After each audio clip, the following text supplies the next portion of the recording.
নমস্কার বন্ধুরা, আমার সনাতন ধর্ম চ্যানেলে আপনাদের সকলকে স্বাগতম। আমরা সনাতনীরা অনেকেই আছি যারা বেদ, পুরাণ, শাস্ত্র সম্পর্কে খুব স্বল্প সংখ্যকই জানি।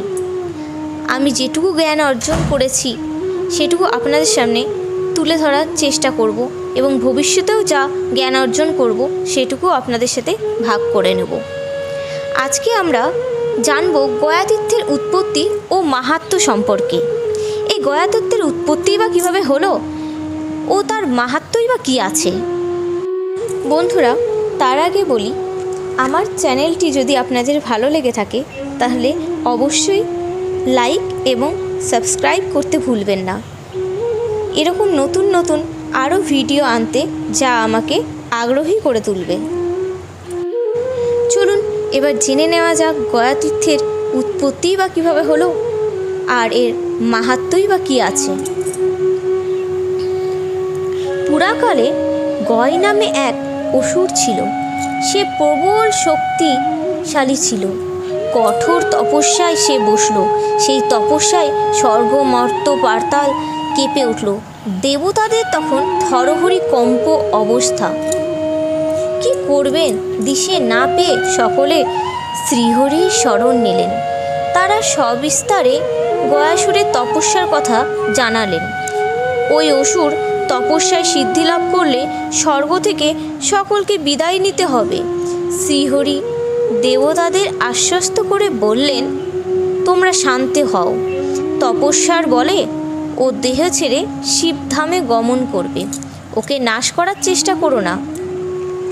তখন দেবতারা বললেন, গয় যদি শিবত্ব লাভ করে তাহলেও সৃষ্টির বিনাশ হবে না, কিন্তু অসুর যদি নিধন না হয় তাহলে সৃষ্টি ধ্বংস হবে। তাই বলছি ওকে বিনাশ করুন প্রভু। প্রভু তখন বললেন, বেশ, তাই হবে। শ্রী বিষ্ণুর কাছ থেকে আশ্বাস পেয়ে দেবতারা ফিরে গেলেন যে যার আলয়ে। গয়াসুর ছিল শিব ভক্ত। ক্ষীরোদ সাগরে গেল ফুল আনিতে। শিবের চরণে তা নিবেদন করবে বলে। ফুল নিয়ে ফিরে আসার সময় স্বয়ং বিষ্ণু তার উপর মায়া সৃষ্টি করলেন। বিষ্ণুর মায়ার প্রভাবে গয়াসুর অচৈতন্য হয়ে সেখানেই পড়ে গেল। এই সুযোগে শ্রীহরি সময় নষ্ট করলেন না। গদা দিয়ে আঘাত করলেন তার মাথায় এবং গয়াসুরের মৃত্যু হলো।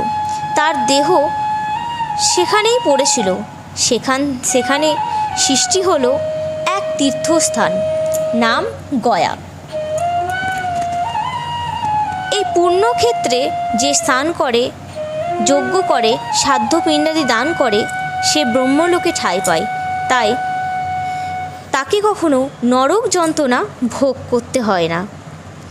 এইভাবেই সৃষ্টি হয়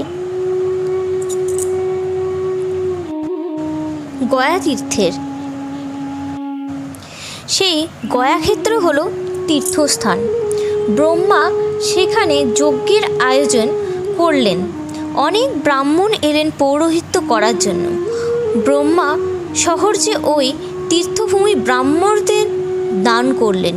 ব্রাহ্মণরা ছিল অত্যন্ত লোভী। তারা যজ্ঞের সময় উপকরণ গ্রহণ করে সেখানেই নদীর তীরে বসবাস করতে শুরু করেন। ব্রহ্মা ব্রাহ্মণদের প্রতি রুষ্ট হলেন। তিনি তাদের উদ্দেশ্যে অভিশাপ বর্ষণ করলেন, তোমাদের 3 পুরুষের অর্জিত বিদ্যা ও ধন সব নষ্ট হবে। এই পাষাণ পর্বত আর এই নদী হবে আজ থেকে তোমাদের একমাত্র সহায়।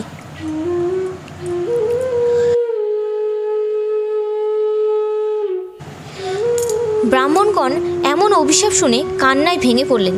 তারা তখন ব্রহ্মাকে প্রসন্ন করার জন্য তার স্তব করতে লাগলেন। ব্রহ্মা তখন সদয় হলেন, বললেন, এই শাপ থেকে মুক্তি হওয়ার একটু উপায় আছে। যেসব পুণ্যার্থী এখানে শ্রাদ্ধাদি করানোর জন্য আসবে তারা তোমাদের পুজো করাবে, আমিও সেখানে অর্চিত হব। ব্রহ্মজ্ঞান, গয়াসাধ্য, গোগৃহে মরণ কুরুক্ষেত্রে বাস, এই চারটি হলো মুক্তির কারণ। গয়া তীর্থে স্নান করলে সকল তীর্থের সমান ফল লাভ করা যায়। ব্রহ্মহত্যা, চুরি, সুরাপানাদির মতো মহাপাপগুলির হাত থেকে পরিত্রাণ পাওয়া যায় এই গঙ্গা তীর্থে সাধ্যকর্ম নিষ্পন্ন করার ফলে। যারা পশু বা চোরের দ্বারা সাপের দংশনে অথবা দীক্ষা নেওয়ার আগেই মারা যায়, তাদের সাধ্যকর্মাদি এই গয়াতীর্থ করলে স্বর্গ লাভ হয়। গয়াতীর্থে গমন করতে যে প্ররোচনা দেয় সেও পুণ্য লাভ করে এবং পিতৃঋণ থেকে মুক্তি পায়।